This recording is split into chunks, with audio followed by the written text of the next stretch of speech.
Información precisa, completa, veraz, objetiva e independiente. Directo a tu pantalla. Radio Caracas Radio presenta Voz de América. En esta emisión de Venezuela 360. Venezolanos migrantes atrapados entre Perú y Ecuador. La gente migra no por voluntad, sino migra porque necesita trabajo, necesita alimentación, necesita salud. Gobierno peruano le cierra el paso a todo aquel que no tenga sus documentos en regla. Plataformas de contenido adulto ganan preferencia entre la población juvenil de Venezuela.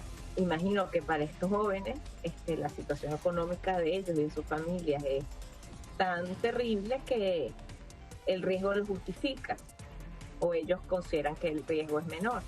Expertos explican el porqué. Luchando por su vida y por su bolsillo. Ya que no trabaja, no produce. Aquí 1 hora de trabajo es mucho para uno. Sobrevivieron al COVID-19 con el temor de perder su empleo. Y la realidad venezolana llega a los premios Oscar de la Academia. La certeza de que nosotros venezolanos que estamos como sociedad muy mal realmente y rotos. El documental que cuenta cómo érase una vez en Venezuela.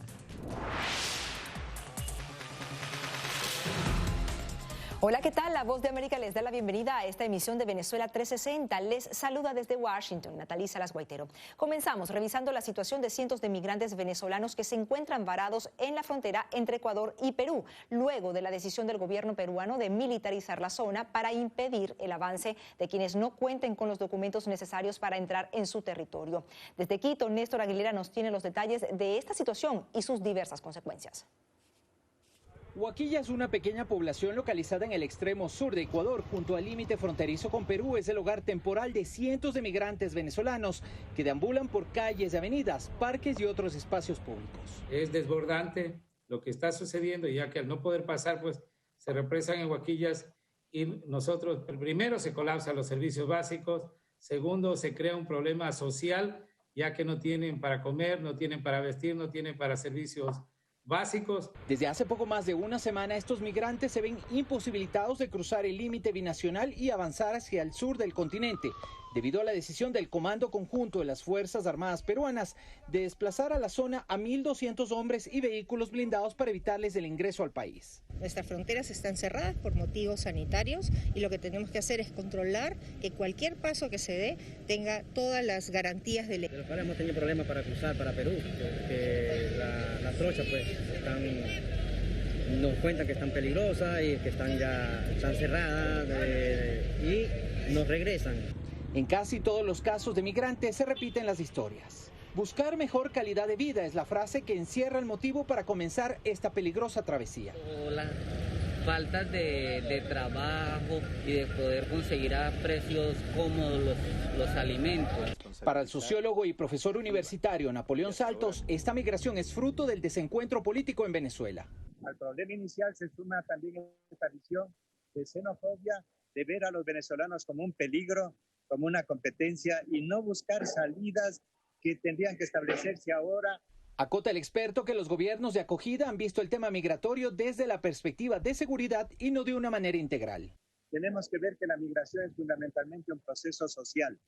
La gente migra no por voluntad, sino migra porque necesita trabajo, necesita alimentación, necesita salud. Esta percepción coincide con la Asociación Civil Venezuela en Ecuador. Mediante un comunicado, el ente expresó que si bien la soberanía de cada país debe ser primordial en el orden legal, acciones como la llevada a cabo en la zona limítrofe no diferencian al caminante desplazado de la delincuencia fronteriza, que es victimaria de quienes escapan de Venezuela.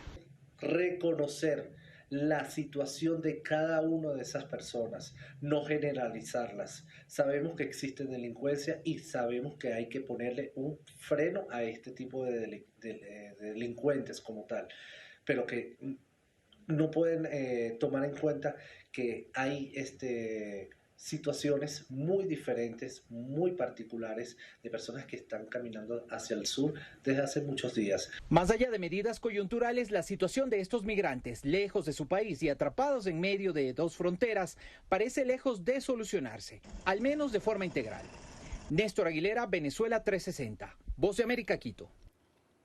En Venezuela, expertos afirman que la crisis económica y los bajos salarios han provocado un aumento significativo de la economía informal. Adriana Núñez Rabascal nos dice que en este rubro surge la preferencia por plataformas digitales de contenido adulto que han logrado posicionarse sobre todo en una población juvenil que afirma no poderse procurar ingresos de otra manera. Joana dejó su empleo como manicurista hace 4 años, cuando el spa donde trabajaba cerró y la hiperinflación comenzaba a diluir su dinero. Por lo menos estos trabajos han salvado muchos hogares, aunque la gente no lo sepa. Tiene 25 años y se refiere a plataformas web de contenido adulto que están en ascenso en Venezuela. Cuenta que está registrada en al menos 3 aplicaciones en las que se ofrecen videos y fotos sugerentes. Mientras aquí tú ganas en un sueldo mínimo menos de $5, tú te puedes meter mensual en este trabajo de $2.000 a $4.000 en un solo mes. Aunque no hay datos oficiales sobre el alcance de estas plataformas, según la compañía de entretenimiento Mashable, para agosto de 2020, el número de suscriptores de al menos una de ellas superaba los 50 millones en el mundo, una cifra que creció con la pandemia. Los usuarios pueden inscribirse por un precio en dólares fijado por quien se exhibe o enviar monedas virtuales que luego se convierten en dinero y se cobran a través de mecanismos de cambio electrónico. Alexandra es estudiante de Derecho de 26 años. También está en una de estas aplicaciones. Según explica, en este caso no es necesario publicar fotos y videos íntimos, sino coquetear, bailar o entablar contactos a distancia con usuarios de todo el mundo, especialmente de Asia. Hay gastos de alquiler, comida, libros, proyectos, pasajes, entre otras cositas. Y con eso pues me ayudó muchísimo durante toda mi carrera para poder culminarla. Uno de los principales requisitos en estas plataformas es que quienes participan en ellas sean mayores de edad. Imagino que para estos jóvenes la situación económica de ellos y de sus familias es tan terrible que el riesgo lo justifica. De acuerdo con la encuesta de condiciones de vida en COVID, el empleo informal ha aumentado en los últimos 5 años y la población que trabaja por cuenta propia pasó de 31 a 45%. Especialistas advierten que el peligro de exponerse en estas redes es la posibilidad de que el material llegue a manos de terceros, tal y como ocurrió en 2020, cuando unas 3 millones de fotografías y 750 horas de video fueron a parar en sitios en Internet no autorizados por los protagonistas de estas imágenes. Para el psicólogo social Abel Saraiva, las consecuencias de esta actividad en los jóvenes podrían verse a largo plazo. Quizá el tema de soñar en la posibilidad de realizar un proyecto de vida a partir de una profesión o a partir de un oficio pudiera verse obstruido. Entonces, ¿hasta cuándo puedes tú dedicarte a algo donde tu cuerpo sea el vehículo? Bueno, esas son algunas de las cosas que hay que pensar. La Ley contra Delitos Informáticos de Venezuela no considera esta actividad un crimen, siempre y cuando los que ofrezcan y quienes reciban estas imágenes sean mayores de edad y haya consentimiento de ambas partes. Pero este mecanismo no es exclusivo de países con una economía precaria como la venezolana. De hecho, en todo el mundo este tipo de plataformas son utilizadas entre artistas, productores de cine y modelos. Adriana Núñez Rabascal, Venezuela 360, Voz de América.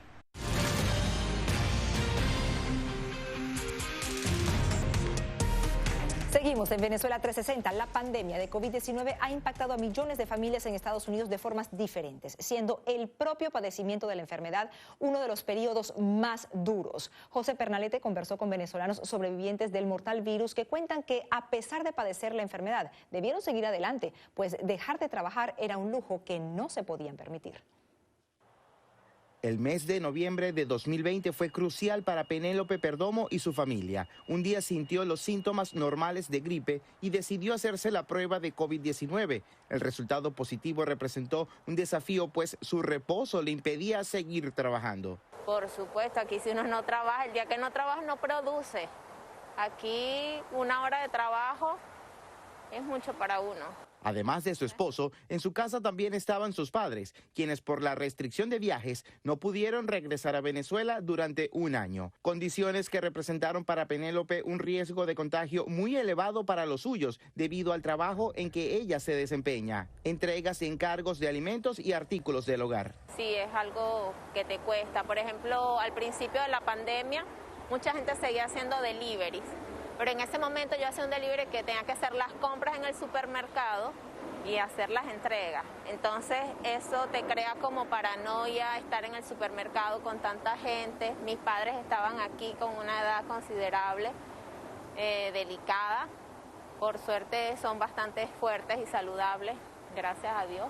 Entonces ese tiempo, al inicio de la pandemia, duramos 3 meses sin trabajar y bueno, encerrados en la casa total.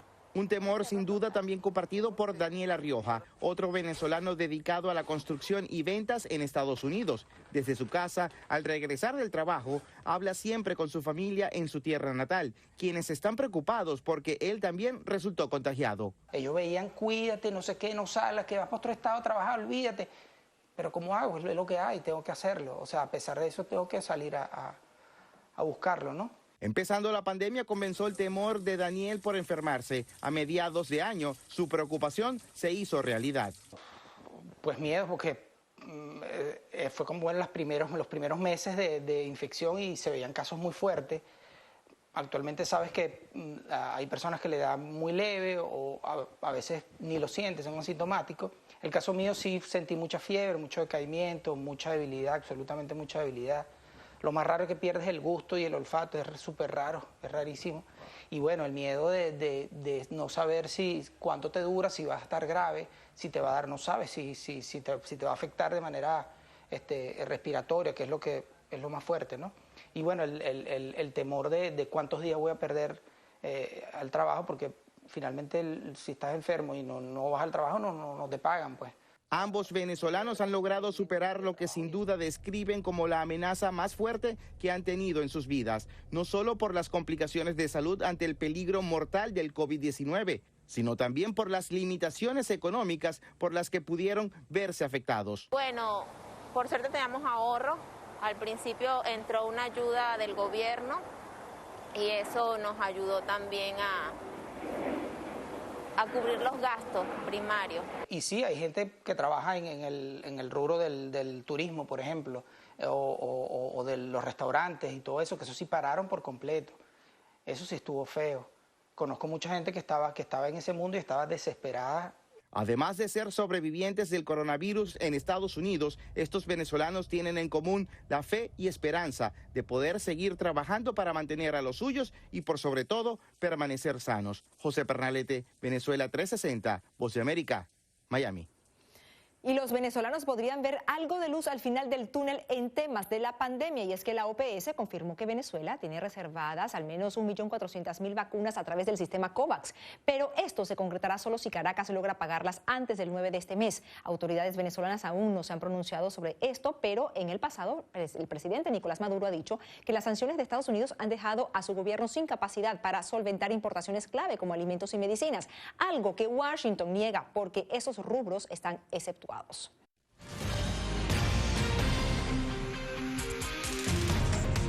Seguimos con más en Venezuela 360. Venezolanos acusados de presuntamente falsificar su licencia de conducir para obtener el permiso equivalente en España defienden su inocencia y temen que esta situación les traiga consecuencias mayores. En el siguiente trabajo presentamos la posición de las autoridades, los afectados y qué dicen los abogados involucrados en la defensa de estas personas. Me sentía muy mal, me sentía como una delincuente sin serlo, lejos de mi familia.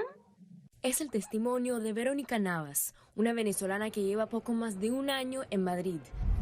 Explica que después de obtener su carné de conducir de forma legal en una administración pública de su país natal, en octubre fue acusada por las autoridades españolas de presuntamente haber falseado su licencia para obtener el permiso equivalente en España.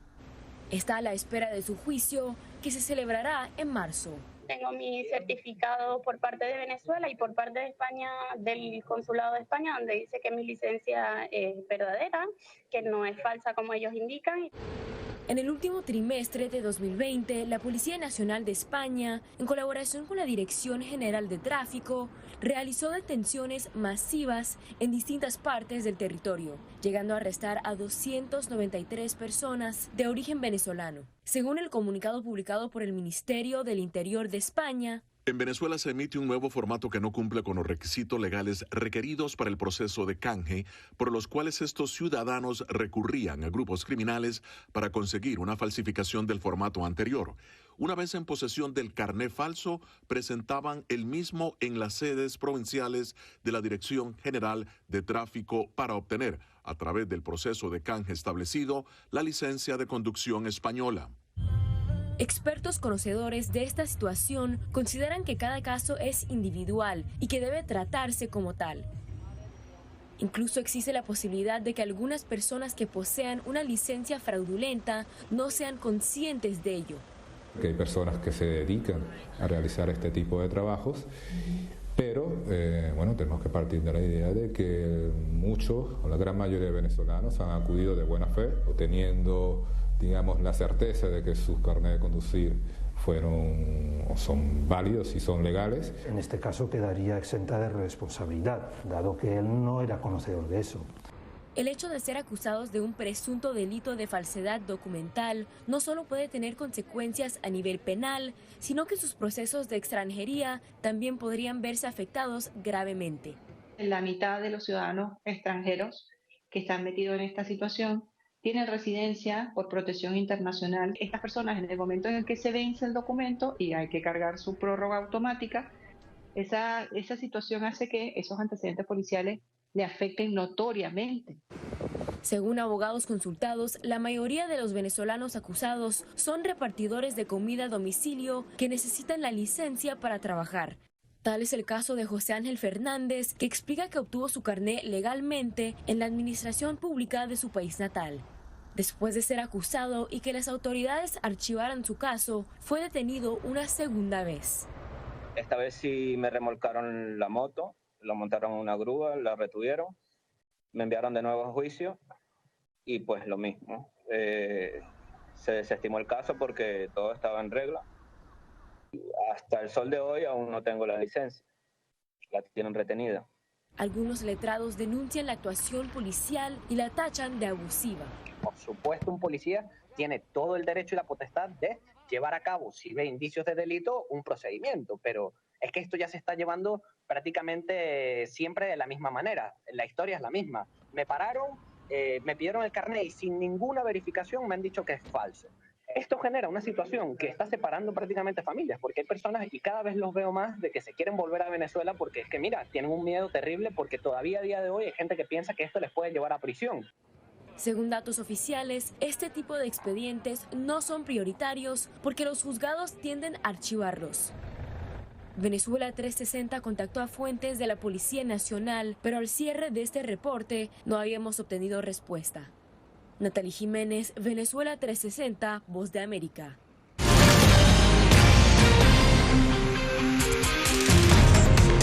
Once Upon a Time in Venezuela, o Érase una vez en Venezuela, es una pieza documental que representa a este país por primera vez como una película de no ficción en los premios Oscar de la Academia de Cine. Ha sido postulada en 2 categorías, película internacional y película documental.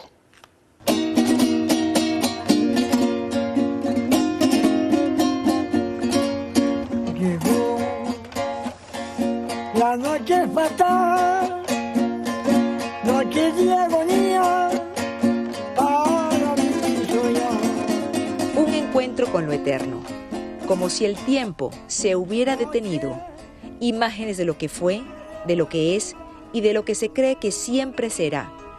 Así es el día a día que cuenta la película documental Érase una vez en Venezuela, Congo Mirador. Para mi buena fortuna, nací en Congo Mirador, pueblito encantador. Congo Mirador es un pueblo de agua, con casas tipo palafitos en los alrededores del lago de Maracaibo en el estado Zulia. Un pueblo al que las promesas políticas no le son ajenas. Así no tenga comida, así no tenga agua, así no tengan ni donde dormir. Yo estoy fina con la revolución. y que se ahoga tanto en la miseria como en la sedimentación producto de la contaminación ambiental que ha motivado la mudanza de casi todas las familias que un día allí habitaban.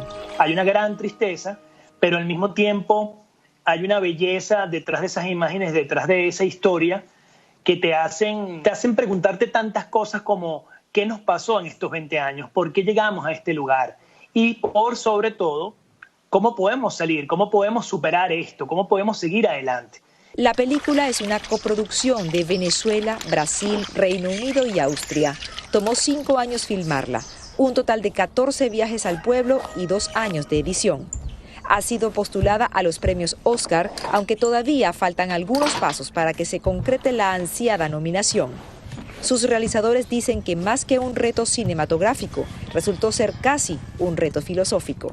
Tratar de entender esa contradicción entre el hecho de que en el lago de Maracaibo, de donde Venezuela saca su petróleo, hay tantas comunidades muy abandonadas, ¿no? Y una pobreza muy grande, y cómo eso contrasta con el hecho que allí ha estado la industria de extracción de petróleo. El argumento es sencillo y a la vez resulta tan complejo como explicar cómo la polarización política ha impregnado las fibras de la sociedad venezolana.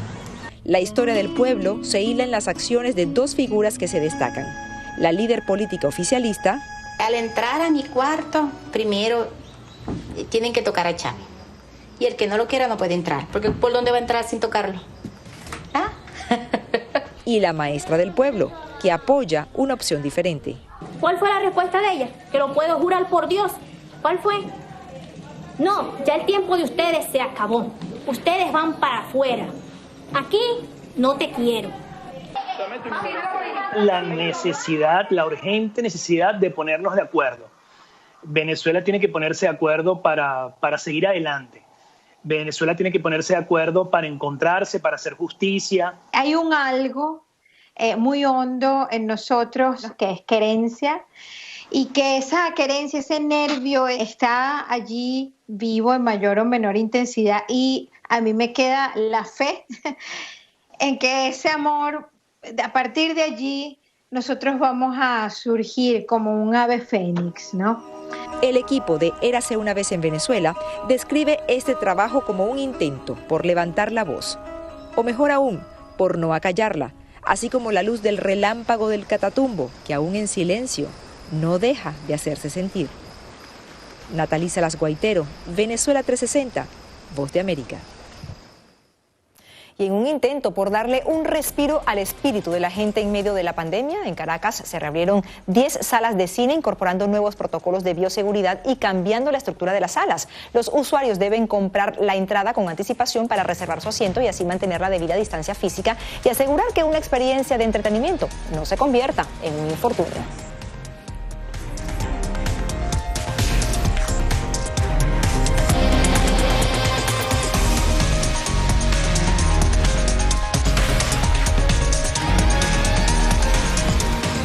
Hasta aquí Venezuela 360, gracias por habernos acompañado. Recuerde que podemos seguir conectados a través de nuestras redes sociales. Nos vemos la próxima semana. Les habló Natalie Salas Guaitero. Información precisa, completa, veraz, objetiva e independiente. Directo a tu pantalla. Voz de América en RCR 750.